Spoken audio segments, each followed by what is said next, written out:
Hello again, everyone. I'm Jay Dickey, President of American Heritage Partners. I want to welcome you to another episode of American Heritage Moments, our ongoing series of short stories about key events and key people in American history. We welcome your feedback on any of our programs.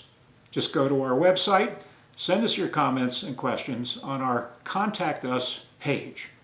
While you're there, please check out our upcoming events, including presentations by various subject matter experts on a range of topics related to American history. Some of them will be live streaming on Zoom. We also invite you to follow us on our Facebook page, which contains regular posts on historical subjects that might be of interest, and of course, our YouTube page where you're watching this. Today, I want to talk about a towering figure in the history of the 19th century, Frederick Douglass. Most of us know that in 1863, in the midst of our American Civil War, Abraham Lincoln issued his Emancipation Proclamation. Much of the impetus for Lincoln's proclamation came from the radical abolitionists in the North, as well as African American leaders. Perhaps the most famous of them was Frederick Douglass. Douglass was himself a freed slave from Maryland, having escaped from his master in 1838. Douglass later wrote that his father was a white man, and some historians have suggested that his father was in fact his master. Largely self-taught, he began reading newspapers at age 12 and became highly literate at a young age.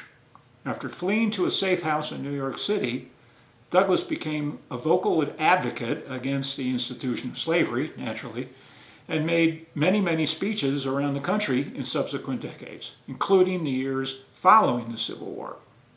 He also wrote extensively, including 3 now famous books: his narrative of the life of Frederick Douglass, An American Slave, that was in 1845, his second book, My Bondage and My Freedom, which was 1855, and his last autobiography, Life and Times of Frederick Douglass, which was finally published in 1881.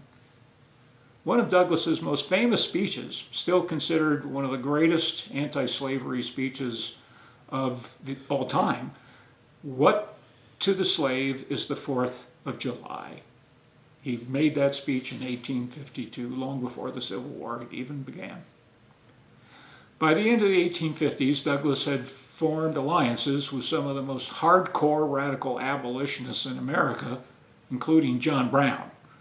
In fact, Douglass had met with Brown right before Brown's famous raid at Harper's Ferry in 1859, which led to Brown's trial and his execution. Douglass later distanced himself from Brown and said that he told Brown that his planned raid was suicidal. It went ahead anyway. Whatever may have been said, Douglass was careful thereafter to avoid an outright endorsement of violence. Yet during the Civil War, Douglass frequently pushed President Lincoln to not only abolish slavery, but free the slaves, knowing that it was bound to lead to further violence and mayhem if Lincoln did so. Even after Lincoln finally issued his Emancipation Proclamation in 1863, Douglass urged Lincoln to grant voting rights to freed black men. Lincoln stopped short of that, and as a result, Douglass ended up supporting Lincoln's rival, John C. Fremont, a strong supporter of black male suffrage, in the presidential election of 1864. Long after the Civil War ended and Lincoln had been assassinated, Douglass pejoratively described Lincoln as, quote, the white man's president, close quote. Douglass continued to relentlessly pursue the cause of freedom for freed blacks for the next several decades, right up to his death in 1895.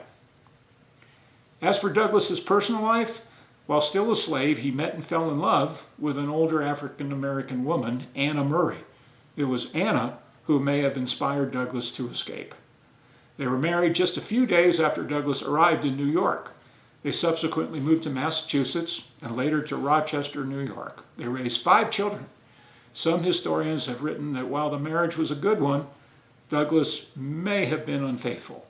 His relationship with Ottilie Assing, a much younger white woman, was the subject of a lot of rumors for many years. After Anna, his wife, died in 1882, Douglas married another white woman, Helen Pitts. Upon hearing the news, oddly, committed suicide. Douglas died of a heart attack on February 20, 1895, after giving a speech in Washington, D.C. He was 77 years old.